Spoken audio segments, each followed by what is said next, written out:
சிவாவின் சிரிக்க சிந்திக்க. அன்பு சொந்தங்களே, வாழ்க்கை என்பது ஒரு ரயில் பயணம் போலத்தான் அன்பர்களே. நிறைய நிறுத்தங்கள் வரும், நிறைய வழித்தட மாற்றங்கள் வரும், விதவிதமான மனிதருடன் பயணிக்க நேரிடும். சில நேரங்களில் விபத்து கூட நடக்கும்.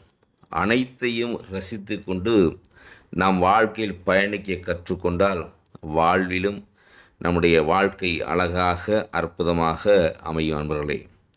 இந்த வாழ்க்கை பயணம் என்பது நம்முடைய பிறந்ததிலிருந்து இருக்கும் வரைக்கும் இதே போலத்தான். நம்முடைய பிறந்ததிலிருந்து உறவுகள், சொந்தங்கள், நம்முடைய கல்லூரி நண்பர்கள், நம்முடைய பள்ளிக்கூட நண்பர்கள், நம்முடைய கல்யாண பிறகு புதிய சொந்தங்கள், இதெல்லாம் வந்து கொண்டே இருக்கும்.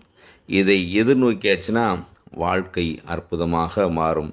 நன்றி, வணக்கம், வாழ்க வளமுடன். வாழ்க்கை வாழ்வதற்கு